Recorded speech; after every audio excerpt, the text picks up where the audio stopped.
A luta contra a AIDS é a primeira grande bandeira levantada por Betinho a ganhar visibilidade no Brasil redemocratizado. Em 1985, Betinho descobre que ele mesmo está infectado pelo vírus, devido às constantes transfusões de sangue que faz por conta da hemofilia. Um ano depois, Betinho funda a Associação Brasileira Interdisciplinar de AIDS, a ABIA, que preside por 11 anos.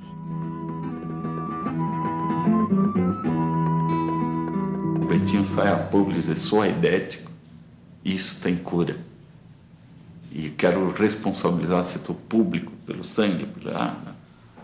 Hoje, neste momento, milhares de pessoas estão sendo contaminadas por falta de informação, por falta de consciência e também por falta de uma política pública capaz de preparar a população, preparar a sociedade para não se contaminar. Ele regenera todo portador da doença, ele dá um...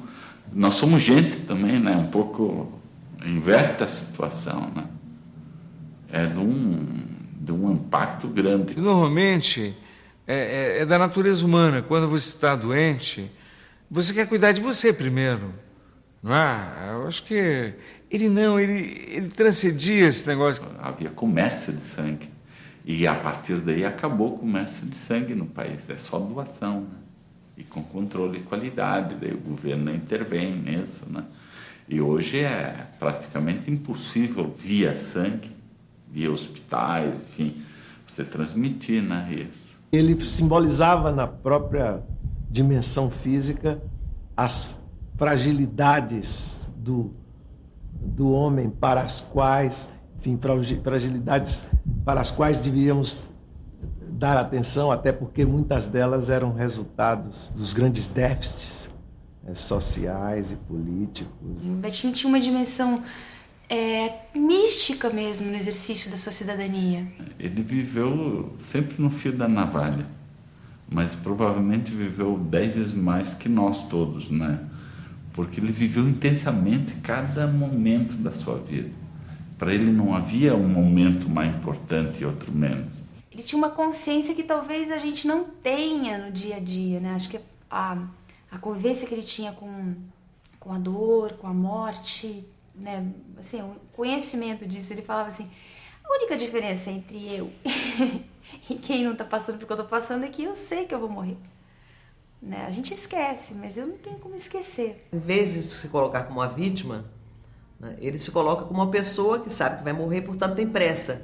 Tem pressa para quê? Tem pressa para mudar o mundo, tem pressa para melhorar a sua vida, tem pressa para ajudar os outros, tem pressa para lutar que o Brasil consiga combater a AIDS. Hoje, se nós temos um dos programas, talvez o programa mais avançado no mundo de apoio aos portadores de HIV/AIDS, que é considerado exemplar, nós estamos em declínio da doença, inclusive, se deve a essa luta também do Betinho, que aliás é pouco lembrada muitas vezes, né? Mas ele deu a imagem dele. Eu me lembro de uma reunião onde estava um monte de artistas e tal, e o Betinho estava.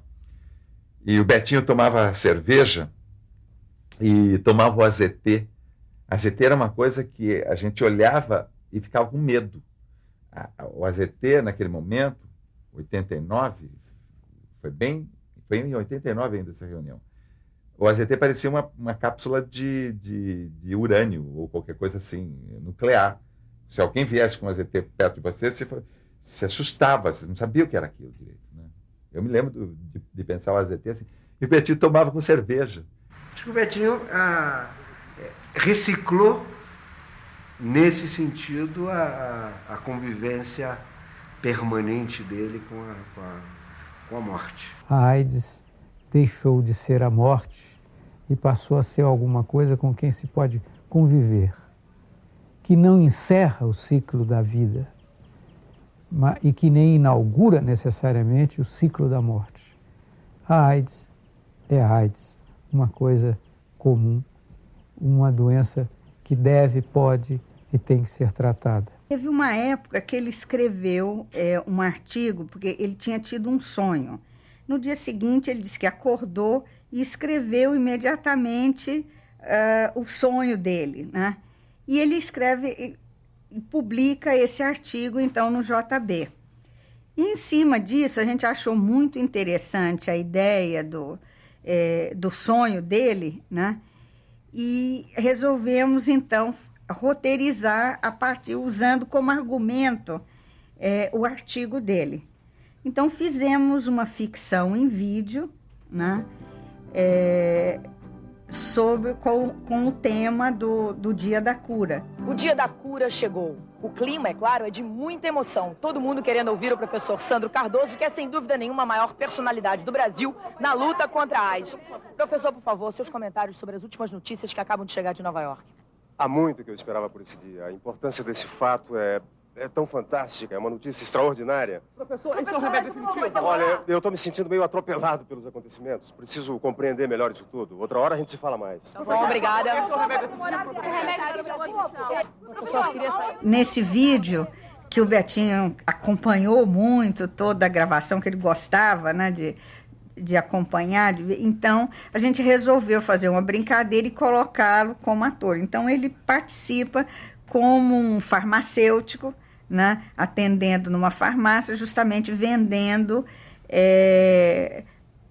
o medicamento que significava a cura da AIDS. E o senhor? Eu queria um combinado TW2, por favor. E 4 caixas de camisinha também. De qual?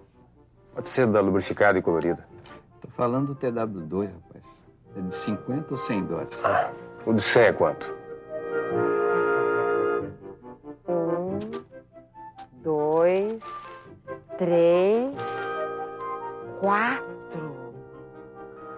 4 é.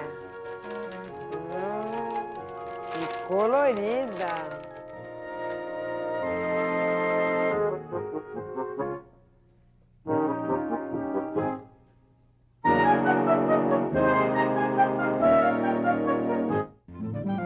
Em 1990, Betinho organiza o movimento Terra e Democracia. A defesa da urgência da reforma agrária leva milhares de pessoas ao aterro do Flamengo.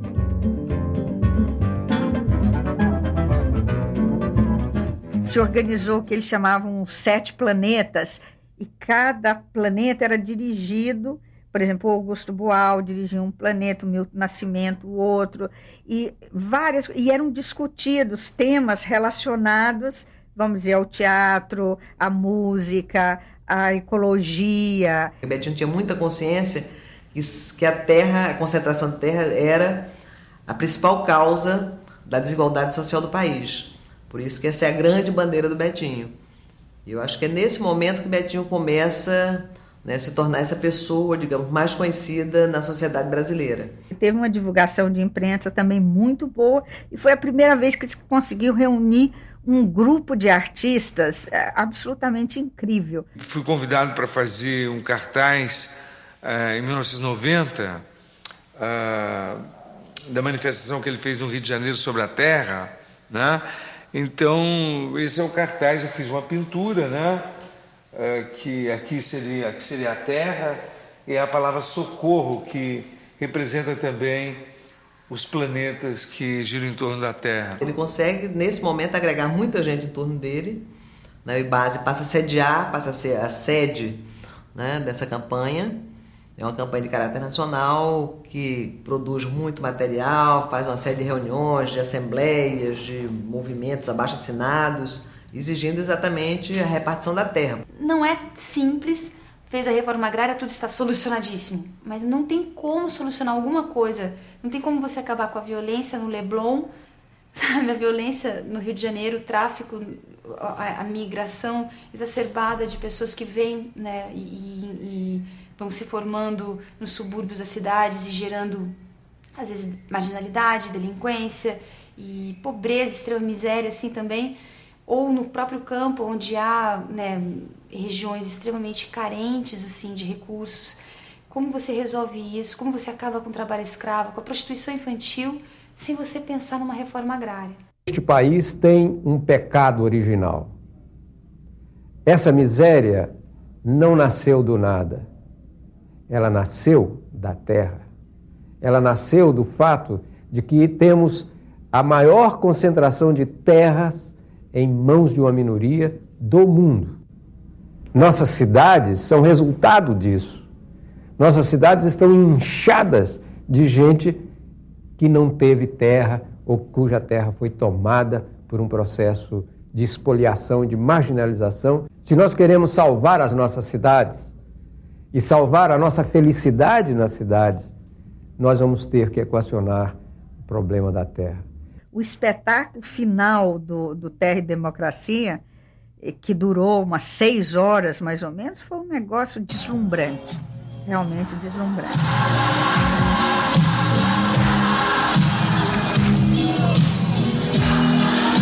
Ai, ai, ai, ai, ai.